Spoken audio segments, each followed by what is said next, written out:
नमस्कार। Heart of India में आपका बहुत बहुत स्वागत है। मैं हूं दिवाकर विक्रम सिंह। इसके पहले कि मैं बातचीत शुरू करूं, आपसे अनुरोध है कि आप हमारे वीडियो को प्लीज़ लाइक करें, इसे शेयर करें और हमारे चैनल को प्लीज़ सब्सक्राइब करें। बड़ी खबर है क्योंकि आज के दिन शनिवार को कुछ ऐसा होने वाले स्थितियों के बारे में चर्चा की जा रही थी, उस पर बात की जा रही थी। वो सब कुछ होता जा रहा है।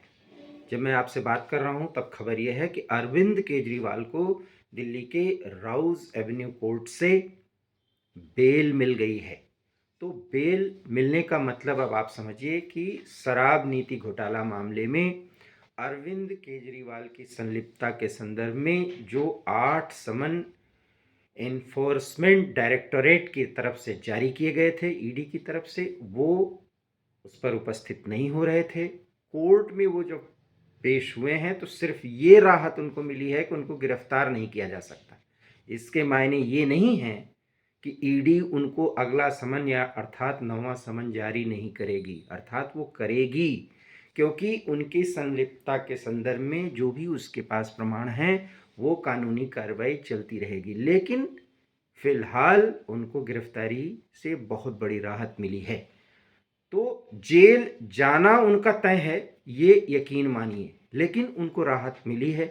और चूंकि चुनाव की घोषणा जब मैं आपसे बात कर रहा हूं कुछ ही देर बाद 3 बजे हो जाएगी और उसके बाद लागू हो जाएगा वो सब कुछ जिसमें इलेक्शन कमीशन पूरी तरीके से आचार संहिता के तहत एक बड़े अथॉरिटी के साथ कोई भी कार्रवाई कर सकती है। इसलिए कोई घोषणा सरकारों की तरफ से अब नहीं की जा सकेगी। आज जब इलेक्शन कमीशन चुनाव की तारीखों का ऐलान करेगा तो यकीन मानिए ये कोई 1, 2, 3 या 4 चरण वाला नहीं, कम से कम 6 या 7 चरण में ये पूरा चुनाव संपन्न होगा। और उसके पहले राउज एवेन्यू कोर्ट से जिस तरीके से बेल पर इनको एक राहत मिली है और आगे वो कार्रवाई चलती रहेगी। अब इसके पॉलिटिकल मायने क्या है इसको समझिए। इसका मतलब ये नहीं कि ये जेल नहीं जाएंगे, क्योंकि अभी तो ईडी के समन में इनको ईडी का समन का जवाब देना ही नहीं, ईडी के सामने पेश भी होना होगा। अभी तक वो इससे भाग रहे थे। तो अब राहुल गांधी की तरह इन पर भी भारतीय जनता पार्टी या एनडीए गठबंधन के लोग ये कहेंगे कि बेल पर छूटे इंडी गठबंधन के नेता, जिसमें राहुल भी हैं, सोनिया भी हैं और अब अरविंद केजरीवाल भी हैं, लालू भी इंडी गठबंधन के नेता हैं, लालू और तेजस्वी, उनको भी आप देखिए किस तरीके से नौकरी दिलाने के मामले में जमीन आवंटन, जमीन को अपने हिस्से में करने और उसको खरीदने गलत तरीके से, बल्कि वो जमीन पर कब्जा एक तरीके से किया जाता था तेजस्वी यादव, लालू यादव की तरफ से, वो पुराना मामला है। एक तरह से बेल पर वो भी छूटे हुए हैं। इंडी गठबंधन के ये सारे नेता बेल पर छूटे हुए। और आपको पता है कि तेलंगाना राष्ट्र समिति जो पहले था, जो बाद में बीआरएस बन गया, जिसके नेता के चंद्रशेखर राव केसीआर हैं, उनकी बेटी के कविता को कल हैदराबाद से गिरफ्तार कर लिया गया है, दिल्ली लाई जा चुकी हैं वो। और उनकी संलिप्तता इस पूरे शराब नीति घोटाले में जिस कदर है और जो संयोजक की भूमिका वो अदा कर रही थी, उसमें अरविंद केजरीवाल से उनके साथ मुलाकात के भी पूरे प्रमाण हैं। और ये जो गिरफ्तारी होगी अरविंद केजरीवाल को, आधार भी जान लीजिए कि कविता से जब बयान मिलेगा और मान लीजिए उन्होंने कोई बयान इस तरह का दिया कि पहाड़गंज के एक साधारण से होटल में पैसे के लेन देन के मामले में वो अरविंद केजरीवाल से मिली थी, तो ये फौरी राहत मिली है, जिस पर अरविंद केजरीवाल प्रेस कॉन्फ्रेंस करके बहुत कुछ बात कहेंगे। वो क्या कहेंगे ये पता है कि सरकार ईडी के जरिए जो है इंडिया अलायंस के नेताओं को ख़त्म करना चाह रही है। ये सब बात है गलत, क्योंकि के कविता ये जो साउथ लॉबी थी, जो इस पूरे शराब नीति घोटाले में इन्वॉल्व थी, और उस लॉबी को सक्रिय करने का पूरा जिम्मा जो है वो के कविता उठाई थी। शराब नीति जो बनी थी, और हमने वो कवर किया था कि जब दिल्ली में शराब नीति ले आई गई, उसके बाद किस तरीके से फ्री बांटे जा रहे थे शराब, एक बोतल पर एक शराब का बोतल फ्री मिल रहा था। कोरोना का समय था और उस समय 100 करोड़ का ब्राइब लिया गया, जैसा कि ईडी की जांच में पाया गया, जो आम आदमी पार्टी को दिया गया। तो आप समझ सकते हैं, संजय सिंह और पूर्व उप मुख्यमंत्री मनीष सिसोदिया जेल की हवा खा रहे हैं और जेल से छुटकारा सुप्रीम कोर्ट तक से राहत नहीं मिल रही है। तो अरविंद केजरीवाल इस पूरे मामले में, यकीन मानिए, वो गिरफ्तारी, तो जैसे हमने पहले कहा कि अरविंद केजरीवाल तो जेल गए हो, तो उनकी स्थिति है अभी फिलहाल बेल से उनको एक फौरी राहत मिली है, बड़ी राहत मिली है। और कम से कम चुनाव प्रचार तक तो अब वो बातें इंडी अलायंस के एक नेता के नाते कहेंगे, उसको जोर शोर से उछालेंगे, लेकिन जनता सब समझ रही है। बेल पर छूटे हुए अरविंद केजरीवाल, क्योंकि 1 अप्रैल को इस पूरे मामले में फिर सुनवाई होगी कोर्ट में, ये भी जान लीजिए। तो मई तक चुनाव हो जाना है।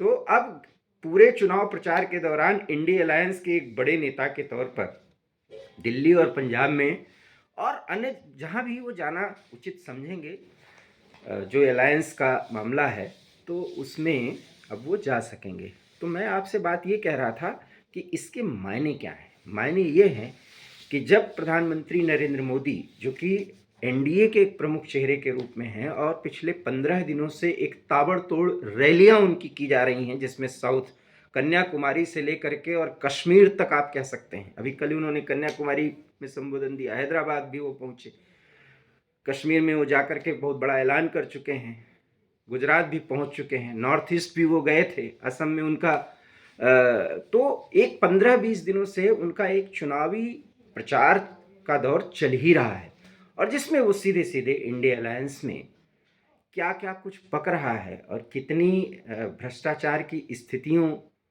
के साथ ये अलायंस आगे बढ़ रहा है, उसके बारे में कह रहे हैं, बता रहे हैं, और पूरे कॉन्फिडेंस के साथ। तो ये जमानत पर इनका छूट जाना जेल जाने से भी ज़्यादा इनकी फजीहत कराएगा, ये सच मानिए।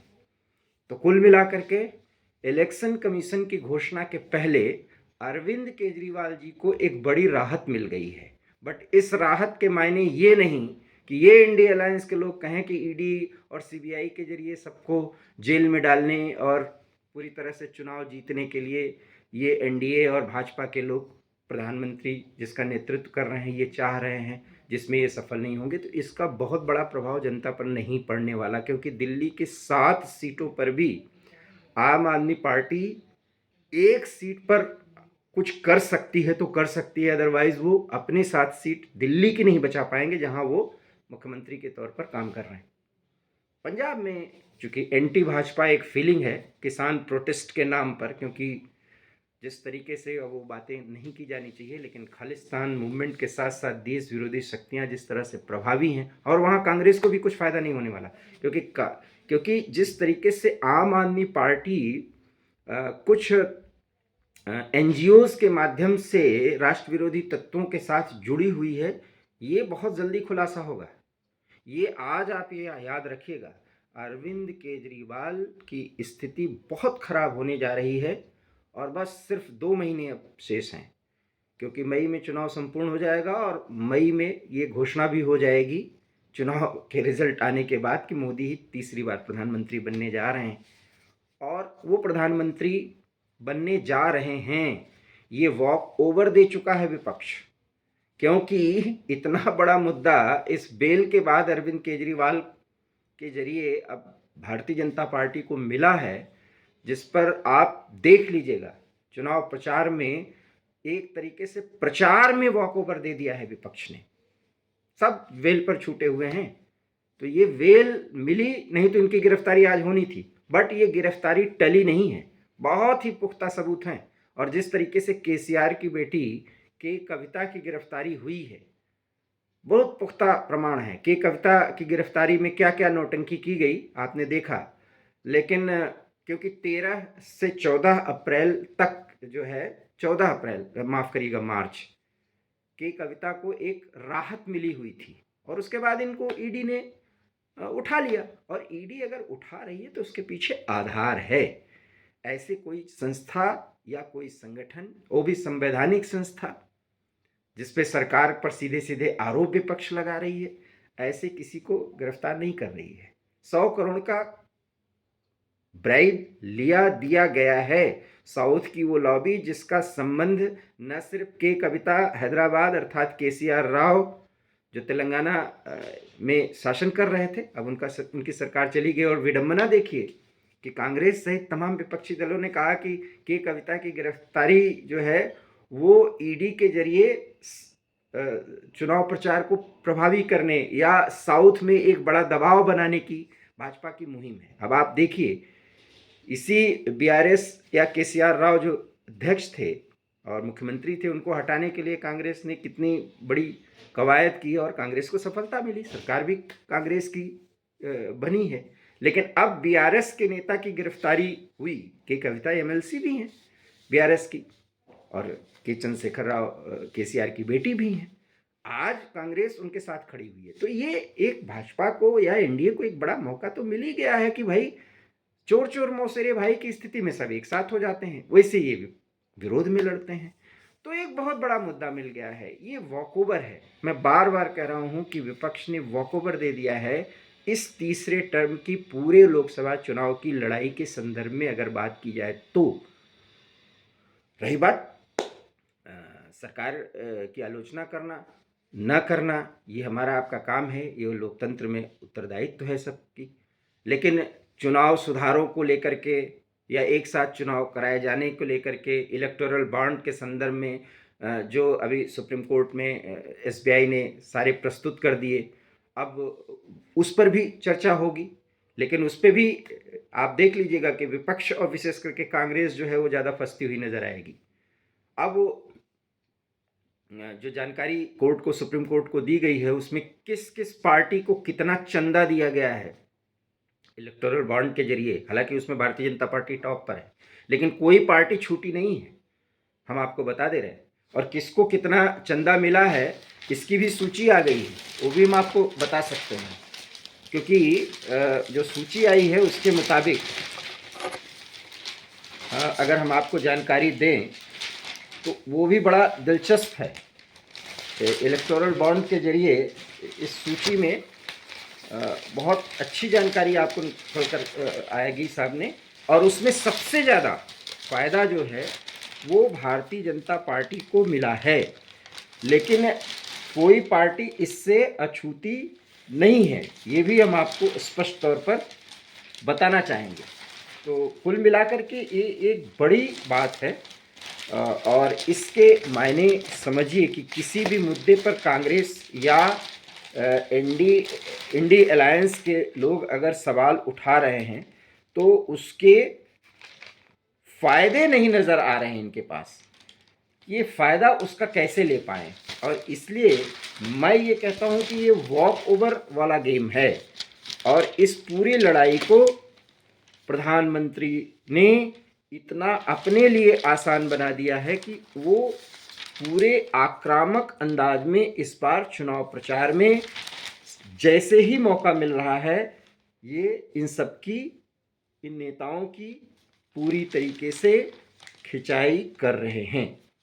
तो हम आपको अभी न्यूज़पेपर के जरिए ये जानकारी वही मैं खोज रहा हूँ जिसमें ये पूरी तरह से पता है कि किसको इलेक्टोरल बॉन्ड के जरिए कितना कितना चंदा मिला है। कोई भी पार्टी उसमें अछूती नहीं है। हम आपको यही बताने के लिए कि वो, हाँ ये देखिए मैं आपको बता रहा हूँ, भारतीय जनता पार्टी को 6060 करोड़, तृणमूल कांग्रेस को 1609 करोड़, कांग्रेस को 1421 करोड़, बीआरएस को 1214 करोड़, बीजेडी को 775 करोड़, डीएमके को 639 करोड़, वाईएसआर कांग्रेस को 337 करोड़, टीडीपी को 218 करोड़ और शिवसेना को 159 करोड़, आरजेडी को 72.50 करोड़ रुपए इलेक्टोरल बॉन्ड के जरिए चंदा मिला है। तो अब चंदा लेने में कोई पार्टी पीछे नहीं है।